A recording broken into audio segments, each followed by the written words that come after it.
G'day everyone, welcome to Talking Leadership. This is Eric Perez welcoming you back to another in our series of leadership podcasts. Today is a special event for me as I get to chat to someone who I've known for at least 4 decades and is an exceptional professional in his field. So by way of introduction, he has 20 years experience in the legal profession and is the managing principal of Dore Lawyers. And welcome to the podcast, Nick Dore. How are you, Nick? Good, mate. Thanks for the very flattering introduction, Eric. Well, it's the truth, mate. This podcast is all about the truth. So, look, the reason for reaching out, and this was important to me, that I'm trying to get a good mix of leaders across different industry sectors, and you are one of those, and particularly well known in the criminal law field. So, by way of starting off the podcast, mate, can I ask, where did your leadership pathway begin, and where do you think it's heading? Oh, look, it probably started where, about 15 years ago, I was at another firm, and I enjoyed working with that partner,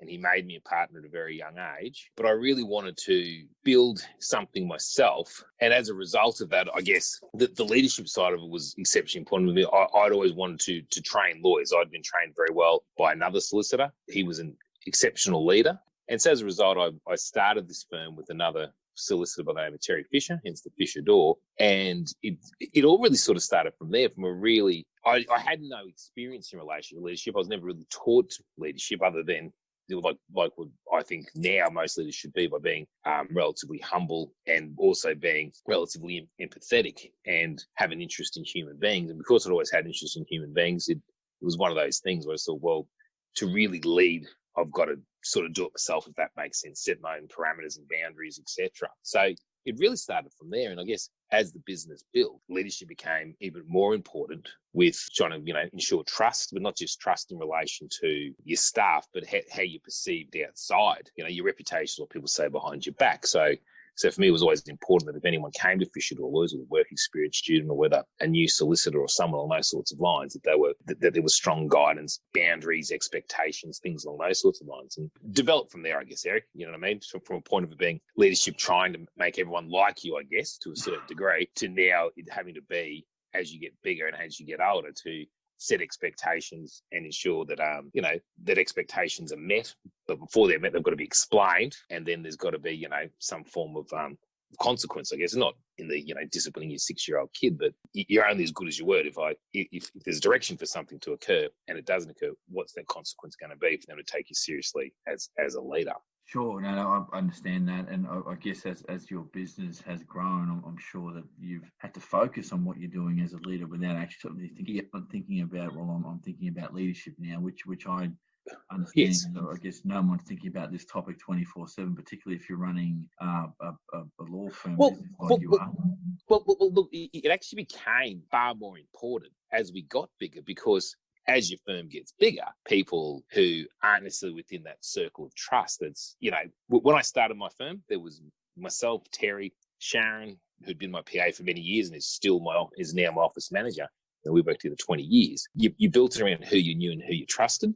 And then obviously as you got bigger, you had to try to attract more people. And sometimes the best applicants weren't always the applicants that you knew. So leadership actually became a lot more, and evolving your leadership became a lot more important, because it had to get from a point of being personal to striking that right balance, I guess, between, personal and, not discipline, but, I guess the right balance between personal and business, if that makes sense, as to how you lead.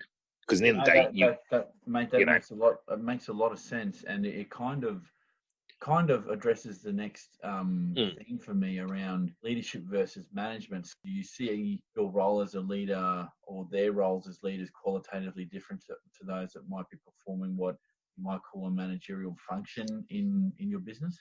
Yeah, and again, Eric, this is something that I always found difficult to untangle, but and only recently, only over the last 18 months, 2 years, but particularly the last 6 or 8 weeks, that there's a significant difference between leadership and management, and to try to intertwine them is very, very, very difficult. I think if you can strike that right balance, then you're probably one of the best leaders floating around. But let me ask you this. Before that, you said you had your trusted circle. Do you think the role of a leader is a lonely road at times, or is it what you make it? Look, I think it's a combination. I think it depends on how you lead. There are certain things that that as a leader, your team don't see. So you don't ever get, I guess, the gratification or the applause. But I guess if you wanted applause, you would have joined the circus, wouldn't you? But I think there's a big difference in relation to how you lead and how you do it, I guess, Eric. And the decisions you make as a leader, you make, and you have to make them. You have to be confident in the fact that, as I say to a lot of my partners and other solicitors, make a decision. It may be wrong, but calculate it, work it out. And sometimes you've got to make that decision in 30 seconds. Sometimes you've got to make that decision in 30 days. But you've got to ensure that the people that you're dealing with, you have that level of trust, or you have that level of transparency with them that you can say, well, we now need to lead these people through this. What is the scenario? How are we going to go? So even though it can be lonely, my view has always been you go to the people who you think you can trust, you think will make the right decisions or help you make the right decisions, utilize their skill set, I guess. You know what I mean? Whereas at the same time, sometimes like I did during, again, not bring back to COVID, it's just the most relevant at the moment in relation to the leadership. I just, I was ahead of it a little bit, and I just woke up one Saturday morning and said, this isn't going to be right, and mapped out a leadership plan. How are we going to get out if there is the building has to be evacuated? And then guess what? 2 days later, big law firms are getting evacuated. So on shit, okay, well, what are we going to do next? And it's just little things that after a while, whether it's adapted, learned or trained or whatever, you just you just go to that second stage thinking. And I think good leaders have that second stage thinking that, and again, that, blowing my own trumpet or doing whatever. It took a long time to get to that. If the fire alarm goes off, has the receptionist switched the phone over to the answering machine, or is it going to keep ringing for the next 2 hours with people not knowing we've got a fire alarm going off and $15,000 walking in? Yeah. And again, I think that's why when we even talk about the military style and things like that, to what makes a really good leader is right. This is now happening. What is the consequence of that?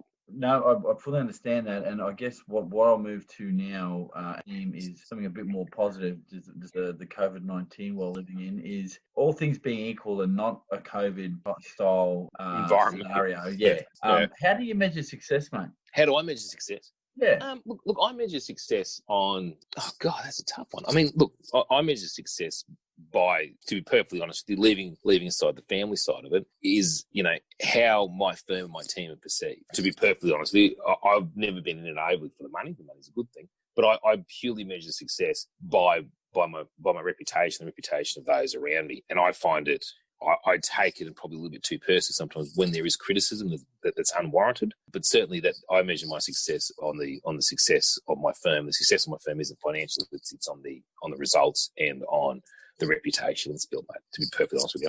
How important is the mix of education and experience? So does one trump the other, or do they go hand in hand? And I'm interested in this from your perspective, because you could get someone who graduates from university, does all the courses to get into the profession, and suddenly are they going to make a good working lawyer in the criminal field versus someone who might have had 10 years and has had that experience plus the education? Is experience a critical factor in your profession?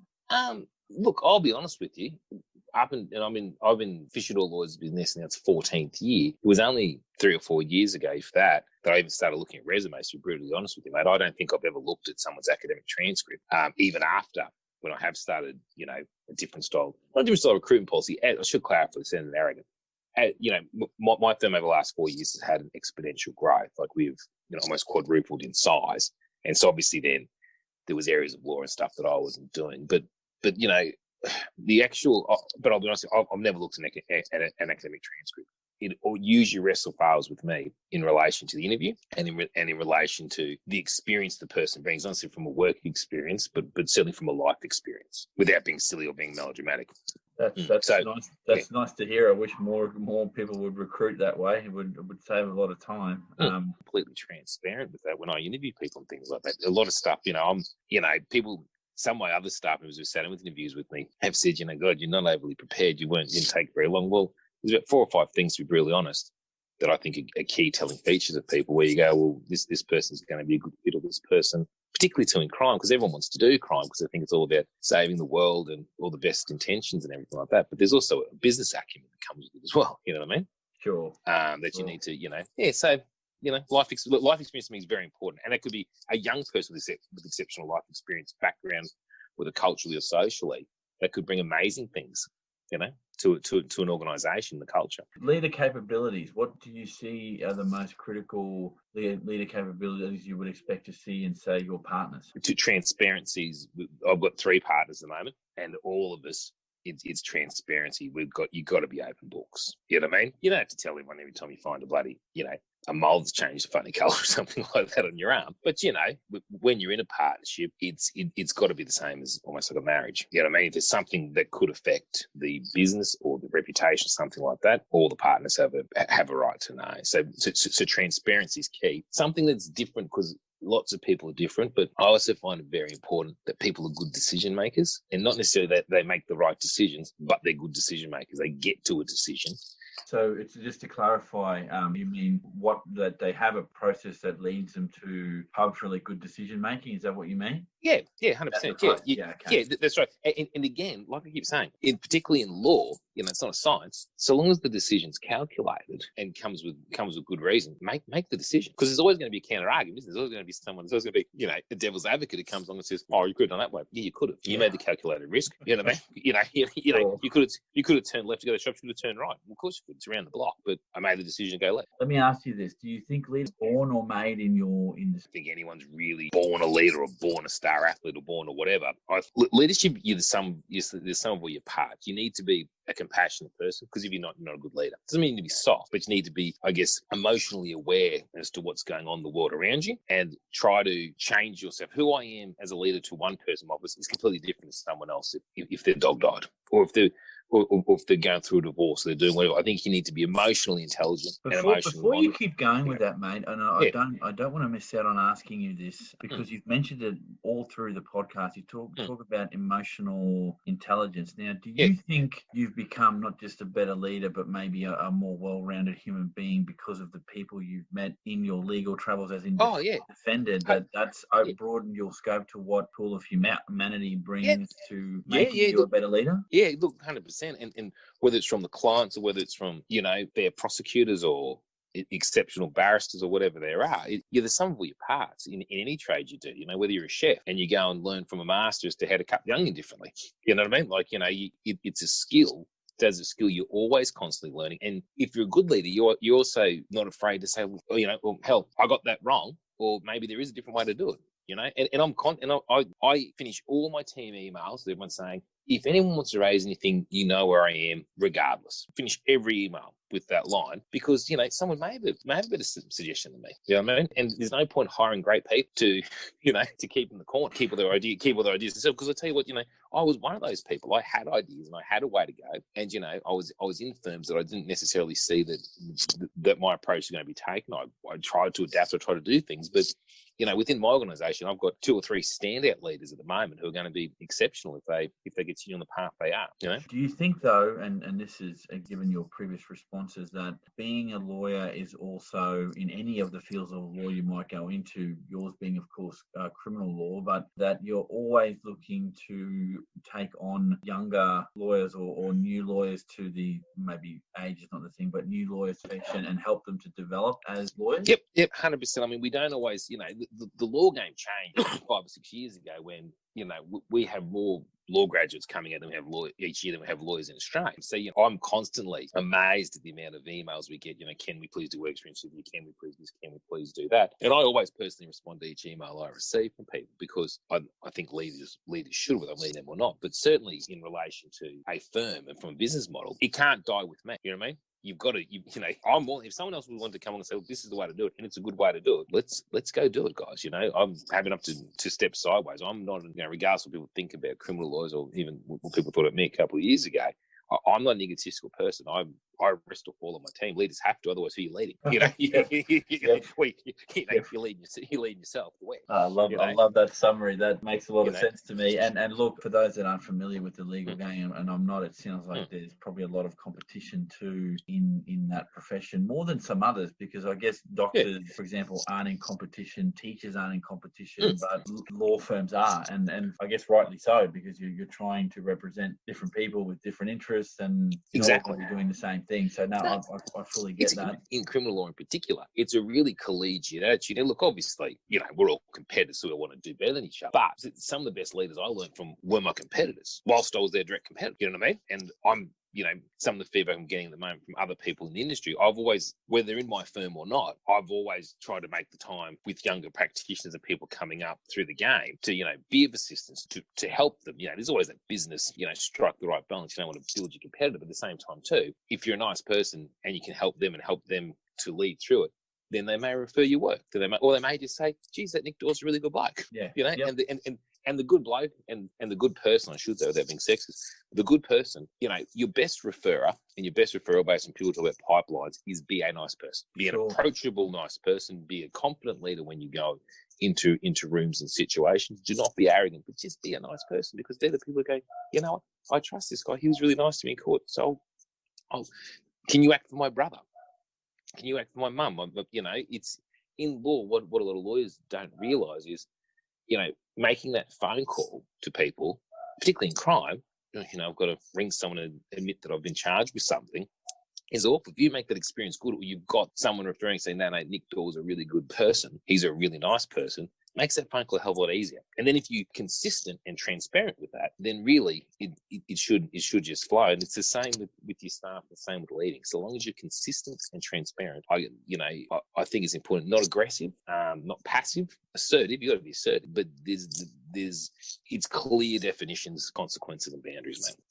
Yeah, no, mate, I couldn't agree more. So last question, looking back on your leadership pathway, what would you say to a younger version of yourself of being the most effective leader you can be? Be less personal, and be more goal-orientated in your leadership. I think good leaders are good planners. I don't think I was an exceptional planner back in the day. I think as I got better over time with age and with necessity and lack of time, I guess, you become a better planner. And I think leaders with clear agendas, goals, and structure are far better than just leaders who are the good person, or so to speak. So looking back on myself 10 years ago, I think I would have implemented something a little bit more structured, and I was never really great at taking notes, but a little bit more structured and a little bit more consistent, I guess. That's great. Look, for those listening, this has been Eric Perez, and I've been speaking to Mr. Nick Dore, the managing principal of Fisher Dore Lawyers. Nick, thank you for your time, mate. You're welcome, mate. It's a big compliment to be asked to come on. Thank you very much.